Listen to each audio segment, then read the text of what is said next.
Salam dostlar, hər vaxtınız xeyir olsun. Bugün 3 aprel 2026-cı ildir. Bu mənim ən güclü koloniyamdır. Artıq 10-cu çərçivəsini verdim. Bəsləmə olaraq sadəcə şərbət verirəm. Kek, fondon, şəkər, başqa heç bir şey vermirəm. Şərbətin də ölçüsü 1-in 1-ədir. Yəni 1 şəkər tozu, 1 kiloqram, 1 litr su olmaq şərti ilə verirəm. Və bu günləri mən bölmə haqqında danışmaq istəyirəm. Çünki bu arı hal-hazırda 10 çərçivədədir. 5 çərçivəsində qapalı yumurta var. 2-3 çərçivəsində də günlük yumurta və larva. Və bu arı təxminən 10 gündən sonra yəqin ki, mərtəbəyə çıxmaq istəyəcək. Böyük ehtimalla. İndi arıları göstərirsən bölmə haqqında danışım və keçən il bölmə edərkən elədiyim yanlışlardan danışım. Mənim ən böyük yanlışım bölmə eləyərkən hazır ana arı ilə deyil, öz anasını hazırlasın deyə bölmələr elədim. Yəni 10 çərçivəlik bir arıdır bu. Mən təxminən 10 gündən sonra bundan bölmə almaq istəsəm, 4 qapalı yumurtalı çərçivə ilə və yaxud 3 qapalı bir günlük yumurtalı çərçivə ilə bir ədəd də ballı çərçivə özündən kənara qoyaraq bölmə götürə bilərəm bu arıdan. Lakin bölmə götürdükdə nə baş verəcək? Birincisi bu koloniya zəifləyəcək. Yəni ana arı günə məsələn 1500 yumurta atırdısa atacaq 1000 yumurta, 800 yumurta və ayırdığım o bölmə anasız şəkildə qalacaq və bir arının, ana arının doğulma müddəti təxminən 16 gündür. Yumurtadan ta doğulma anına qədər. Və 16 gündən sonra 4 gün içəridə 4-5 gün yetkinlik halına gəlir. Daha sonra maylanma uçuşuna gedir. Maylanma uçuşundan gəldikdən 4-5 gün sonra da yumurta atır. 4-5 gün sonra yumurta atır və atılan ilk yumurta da təbii olaraq 22 gündən sonra da olur. Yəni bizim etdiyimiz bölmə təxminən 25-30 gündən sonra yumurtlayan, maylanmış bir anaya sahib olacaq.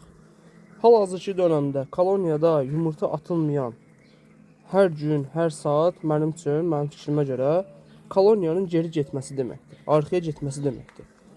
Yəni biz ən gözəl təbii bölmə məncə arının özünün bölməsinə yaxın bir bölmədir ki, həmin bölmədə beçədir. Yəni arı necə bölünür? Beçə vasitəsilə bölünür. Beçə gedərkən ana arısı olur onun və biz elə bölmə etməliyik ki, o beçəyə ən yaxın variant olsun. Yəni hazır ana arı ilə olsun bölmə. Və hal-hazırki dövrdə bizim ərazilərdə, ölkəmizdə bir ana arının qiyməti təxminən 1 kiloqram bal dəyərindədir. Yəni 20 manatla 35 manat arasında dəyişir. Hansı ki, böyük təsərrüfatı olan arıçılar var ki, həmin arıçılar baha qiymətə 500 evroya, 700 evroya, 1000 dollara xaricdən ana arı gətirirlər və həmin o ana arının nəslini satırlar bəzən. Və normal halda, yəni hobbi olaraq bu işlə məşğul olan arıçılar o cürünü cins arılar ala bilmir.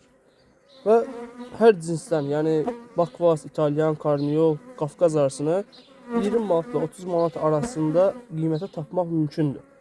Lakin bizim o 1 kiloqram bal dəyərində olan ana arını koloniyaya verməməyimiz, yəni arını 25-30 gün geri atmağımız bizim bal sezonunda daha çox itkiyə getməyimizə səbəb olur. Yəni bal götürmə faizimiz aşağı düşür.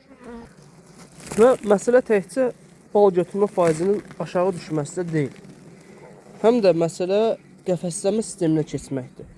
Çünki biz zəif bölmələr elədikdə təbii olaraq ölkəmizdə tropi gənəsinin əlamətləri görünür. Ümumiyyətlə Varovaya qarşı da ən effektiv üsul qəfəsləmə üsuludur. Hansı ki, bunu keçən il bir çox arıçılar elədi.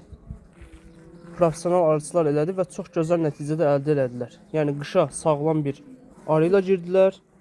Nüfusu çox güclü girdilər. Qışdan demək olar ki, itkisiz halda çıxdılar. Və bu il demək olar ki, arı itkiləri eşitdiyimiz arıçıların böyük bir əksəriyyəti qəfəsləmə sistemini işlətmədi.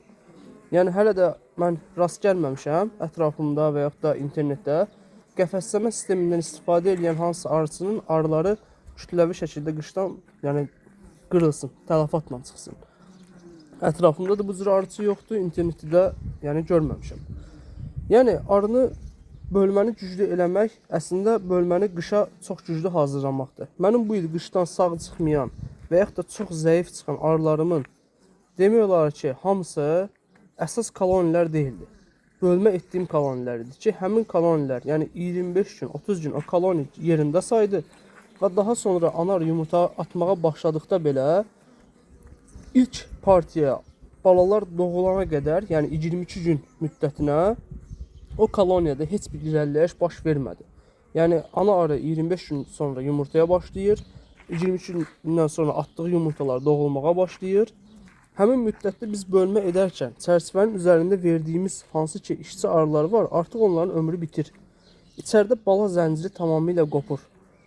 Yəni bala zənciri qopduqda bal dönəmində nə bal depolayacaq arı qüvvəsi qalmır, nə də ki içəridə iş görəcək gənc arı nüfusu qalmır. Yəni olduqca zəifləyir. Və hal-hazırda mənim tanıdığım ana arı satışı ilə məşğul olan arıçıları heç birində hal-hazırda ana arı yoxdur. Yəni ana arı istehsalı təxminən aprel ayının sonunda, may ayının əvvəlində başlayacaq. Və ana arılar təxminən 25-30 gün sonra satışa çıxacaq. Yaxşı, bəs biz bölməni necə eləyək? Şəxsən mənim öz fikrimdir ki, arını hal-hazırda 10 çərçivə olsa belə arını mərtəbəyə çıxardacağam, lakin bölməyəcəm.